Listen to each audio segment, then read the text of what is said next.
Andy, this is Bob Lazzari, Tony D'Angelo here in Eastern Connecticut. We thank you for joining us. How's everything, Andy? Good evening, Andy. Hi, Bob. How you doing? Well, I'm pleased to be on your show. Thank you.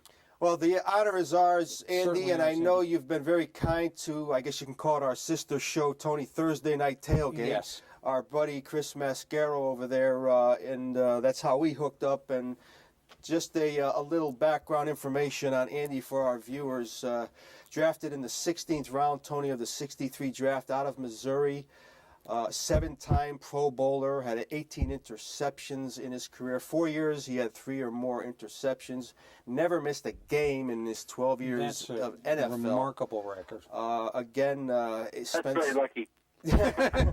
That's a tough thing to do, but and we'll get to more as we go along. He earned a degree in economics from Missouri, and we'll get to his business side of things later on. But as we normally ask our pro athletes that have been on in the past, Andy, you were born in Detroit, went to college in Missouri. We usually ask people their favorite teams and maybe your favorite players while you grew up. And all sports.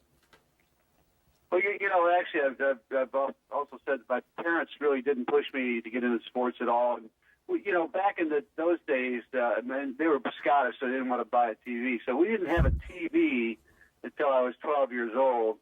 So I didn't really grow up with watching sports teams, you know, NFL teams or whatever.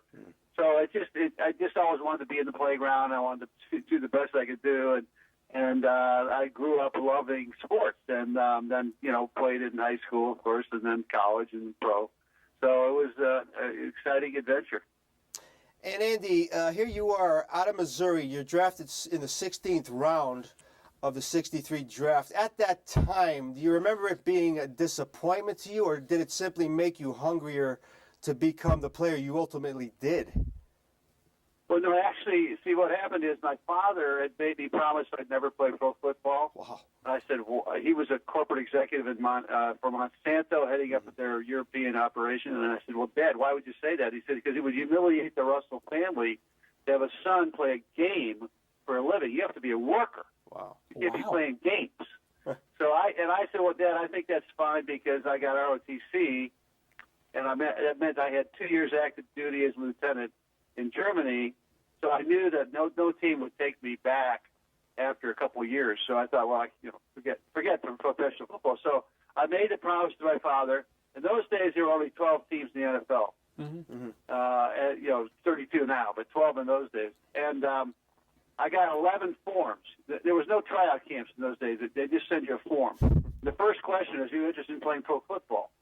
I wrote no and sent it back. Didn't fill out the form.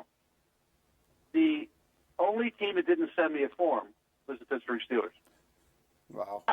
So it was incredibly, you know, it was meant to be or something. You know, It did work out. And your rookie year, and you're making it look easy here. You get 3 interceptions your rookie year, but then the Army calls. I guess 2 years in the Army. In Germany. How did the military service come about, and did it prep you better? I guess I could ask you, did it prep you better as a man for the rigors of the NFL later in your life?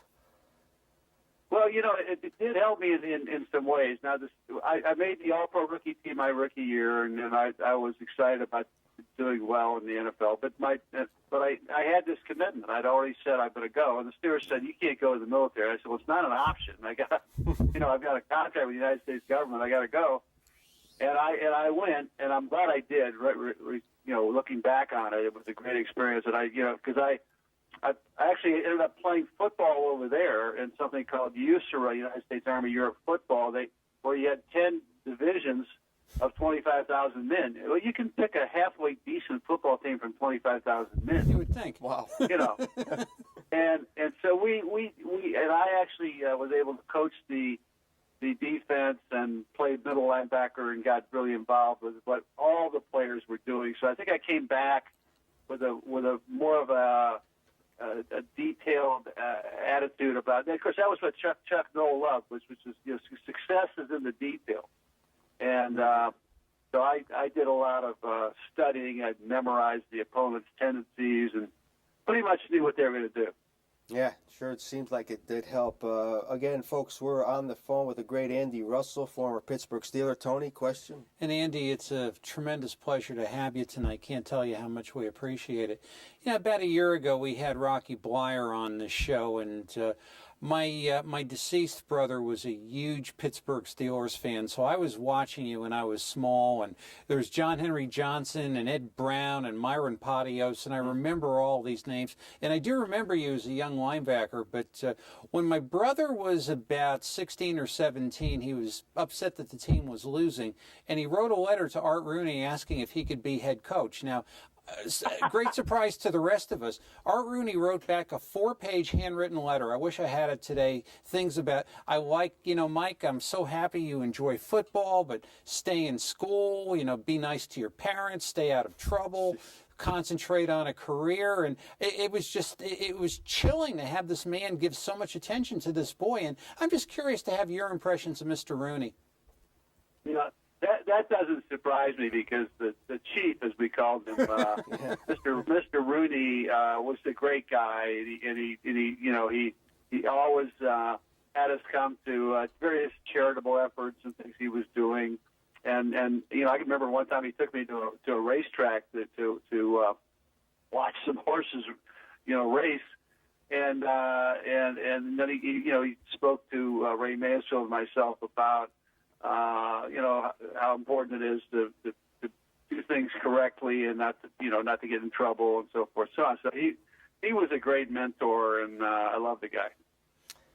And Andy, we talk about the Steelers, Tony. Yes. We usually think Super Bowl rings, but people don't realize early in Andy's career It wasn't quite that lean way. days. You had coaches like Buddy Parker, Mike Nixon, Bill Austin. And then this guy, Chuck Noll, comes to town. Andy, you go 1-13 under Chuck Noll. Did you have any idea after that horrific 69 season that this guy actually knew how to coach and would actually lead this team and be a future Hall of Famer? I know at the time it was hard to say, but what did Noll have that these other guys might not have? Well, it's a really good question because Coach Noll never lost us that year. It was his rookie coaching season as a head coach in 1969, and we lost 13 straight games. But he never lost us. He never lied to us. He never made up stories. He never, criticized us. Everything he said was valid. You could just say, "Well, this makes sense," and you just kind of knew that he was going to take things. He was going to make things happen. Now, one of the incredible things is when you think about the Steelers. Joe Green was his number one draft choice in 1969, probably the player of the decade, in my opinion. No player did more for his team than Joe Green of the Steelers in the early 70s. And then if you looked at the drafts following that, it's like 8 or 9 Hall of Famers. I mean, it's just incredible. All of a sudden, we had all these wonderful players, Franco Harris, Jack Ham, Jack Lamb, you name them. I mean, they were all these terrific players. And, we could compete with anybody. And, we had to struggle sometimes to play a very good Raiders team. They beat us in some important games. But we beat them in some important games. So, it was a wonderful experience to go from a very awful team in the 60s to a very solid team in the 70s. And Tony had mentioned John Henry Johnson. John Henry Johnson. He was a favorite of my father. My father passed away last year, Andy, and he always would talk about John Henry Johnson. And I had to do some research. He looked to me like he was almost as big as yourself, yes. As size-wise, kind of a bruising back. You played with 10 Hall of Famers that at least I could at least remember, and we'll get to some of them as we go along here. But how about your memories of John Henry Johnson? I know he started in San Francisco, I believe, but was one heck of a back in his time, I guess. Well, he was terrific. I'd been a running back in college. In fact, I led Missouri in rushing my junior year, and kind of really felt like I was a running back, not a linebacker. But Dan Devine said, "No, you're a linebacker." And my senior year, he didn't play me at running back at all. But so I kind of really respected running backs and admired them. And John Henry was terrific. And my rookie year, I watched him, in great detail, and he was an outstanding, fullback, and certainly deserving of his Hall of Fame. Tony, question. And, Andy, as far as, watching the Steeler teams in those days, it was wonderful to see how the crowd got into it, and there's Girella's Gorillas and Franco's Italian Army and just the Three Rivers Pact and everything. But one thing I want to ask you about, though, is did Terry Bradshaw and Chuck Noll have sort of like an odd couple relationship? Yeah, they struggled for a while. Coach Noll would be critical. He wanted Terry to be perfect, and of course, it takes a while for any player. Probably it's tougher for quarterbacks, but to get used to the NFL because everybody's so much better than what they were in college. So, defensive backs would do things that Terry didn't think they could do, and he'd throw the ball and get intercepted or whatever. So, I think they eventually got along just fine, and they both, obviously Coach Noll admired Terry's talent, but it frustrated him that he couldn't always, make it effective because he'd make mistakes, or which all players do. I made my share of mistakes, that's for sure. But but the quarterbacks, of course, are under the radar screen, and they get more negative comments when you're losing than they deserve, because there's all kinds of other things that could be going wrong, and they get more credit than they deserve when things are going well.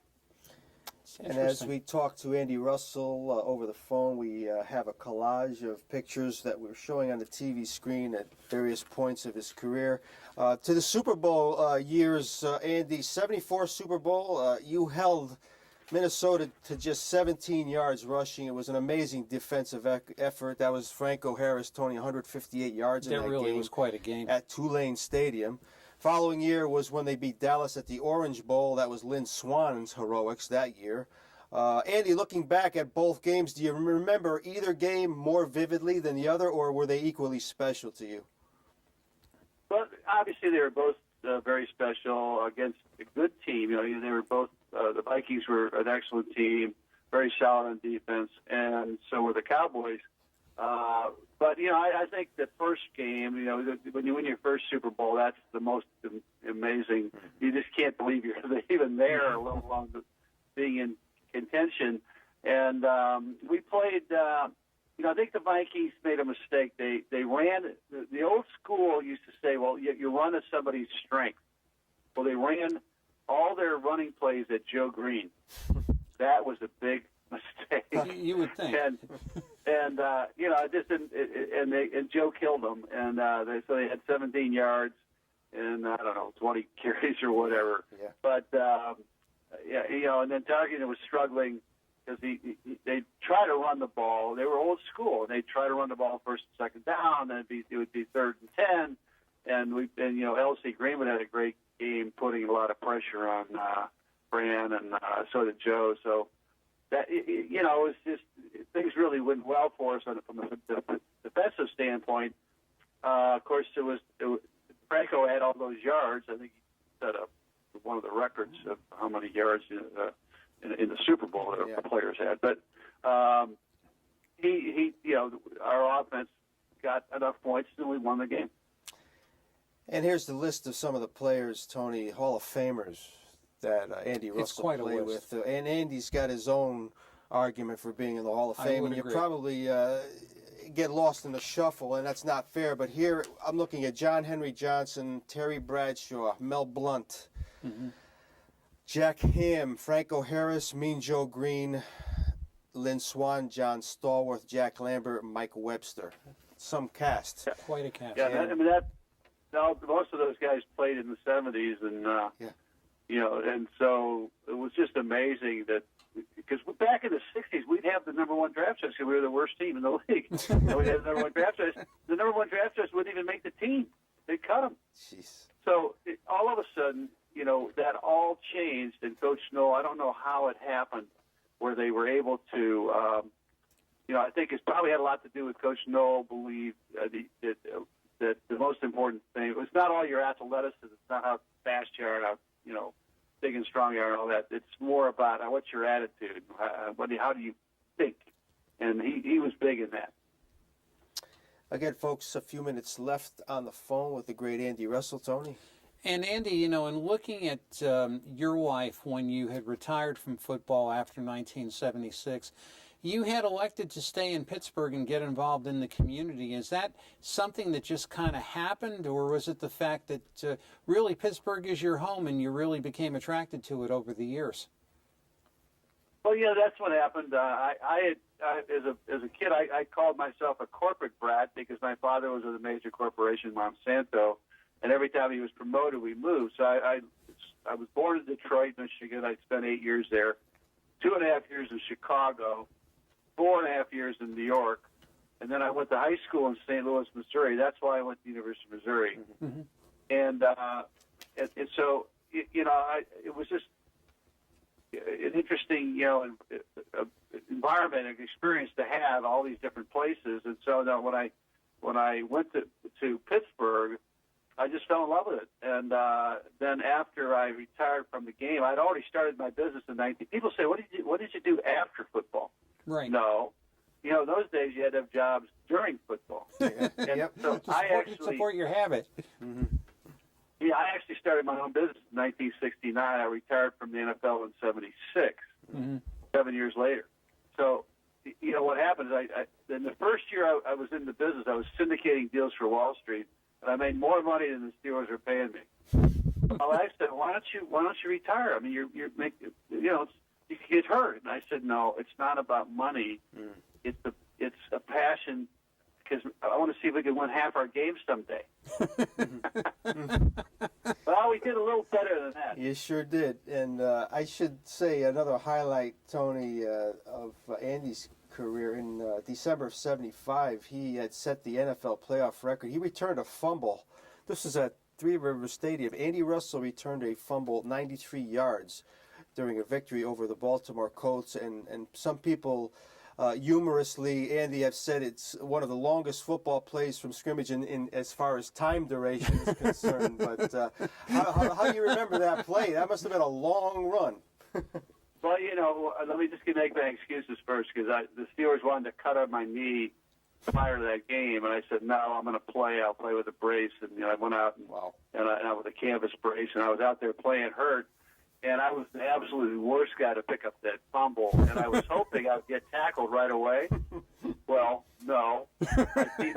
My teammates knocked everybody down, and then I thought, well, I'll lateral it to somebody who can run faster, because Mel Blount jogged past me, and but the problem was I had 2 sprained wrists with casts on my wrists, so I didn't have any flexibility in my hands. So I thought, no, you got to keep this ball, and just don't lose the ball. So, it's an NFL record for the most elapsed time in any single play. Jack Ham thought NBC would cut for a commercial and come back for the end of the run. And it was just one of the guys had a lot of fun with that one. It sure was. Tony, question? And Andy, we hear a lot about the condition of players when they leave the game or even when they're in the game. We had a tragedy this past week, and then we hear other things about retired players and their physical conditions and other situations they may be in. And your thoughts on it? What more can be done? What's being done that's being done correctly? And obviously these are guys you bled and sweated with, and I'd like to hear from you on this. Well, Bob and Tony, I'm a little bit concerned that the NFL is going to, in their process trying to make it safer, they're going to sissify the game. And if you've watched the Pro Bowl the last few years, you'll know what I mean, because in the Pro Bowl, the now score is 60-58 because they don't play defense. They don't want to hit anybody. And they're just protecting each other. Yeah. And nobody wants to get hurt in a playoff game like that. So that I think the Pro Bowl is going to go away. It's going to be something we agree. that doesn't happen anymore. But back when I played in the Pro Bowl, you wanted to win. You wanted to play the best you could. You wanted the AFC to beat the NFC the league and so forth. mattered. Fun. Yes. And so the issue of how to, obviously it's a good thing that they're trying to, protect players from head injuries and so forth. And I'm a big believer in, if you come free on a blitz, you don't hit the quarter. You're approaching the quarterback from the backside. You don't hit him in the head. That's a cheap shot. Mm-hmm. But there are times when you have to hit a guy in the head, because if you try to step back and tackle him around the ankles, you could miss that tackle and he could go the rest of the way for a touchdown. Mm-hmm. And so the game is. I'm worried that they're going to make it too sissified. They don't allow you to play pass defense anymore. We could play. We could have our hands on the receiver, pushing him, shoving him, I recall hitting him, until the ball is in the air. That could be 20 yards deep, 25 yards deep, and so it was very hard to get open against the Steeler defense. Ham and I spent all our time rerouting receivers. We didn't blitz at all. And that is totally changed. They blitz every play now, and they don't cover, like that. And they're not allowed to cover like that. They get one little hit. Yeah, that's very true. In the Pro Bowl, Tony, as we said, it's probably probably the worst of any quote unquote All-Star game, because the way football is set up and the timing of it now, et cetera, et cetera. It's really not good. But Andy, I know you're involved still with your charitable foundation. You created that in March of '99. You're aiding children's charities. You've helped with the Ronald McDonald House, the cystic fibrosis, various other places. You also do your Andy Russell Celebrity Classic. Is this stuff things that are going to continue to be a part of your life, Andy? Oh yeah, I mean I'm committed to helping so many different charitable efforts, and that's something that the chief, Mr. Rooney, really kind of put into our head that this is something that's important to do. You need to support the community and so forth. So, I'm a big believer in that. And we've got a Russell Charitable Foundation that's giving back money to cancer research, to all kinds of different areas. And right now I'm spending probably more time in my charitable efforts than I am in my business efforts, much to my partner's dislike. But anyway, it's I was saying I got involved in the investment world and investment banking and so forth post-football, but also during football. I'd go to meetings before practice, meetings after practice, go to meetings on early Monday morning, that sort of thing. So it was not like it is today. That's for sure, Andy. And again, we're just about out of time, and we want to thank you for your cooperation Sincerely, Andy, throughout. thank you. And perhaps I'll get to talk to you again on the Thursday night tailgate show. I usually am on after a guest like you or somebody comes on, Andy, to discuss like the Patriots, Patriots, Jets, etc. But again, Andy, a member of the NFL's 300 greatest players, Tony, Pennsylvania Hall of Fame, University of Missouri Hall of Fame. Again, a 7-time All-Pro Bowl player, Steeler team captain for 10 years. I can go on and on. Andy, I hope we can speak again maybe next year at this time. I'm sure I'll be in touch with you on a more regular basis. But I can't thank you enough for all your professionalism in booking your appearance for the show. And it's truly an honor to have spoken to you. You're a gentleman. Thank you. Bob and Tony, I have to tell you, I really appreciate the opportunity to speak to your people listening, your listeners, and your viewers. And I just feel like a very lucky guy to be able to participate in quality media programs like this. So thank you very much. Well, we appreciate yours, and thanks, Andy, and good luck, and happy holidays to all. Happy holidays. Take care. Thank you, Andy.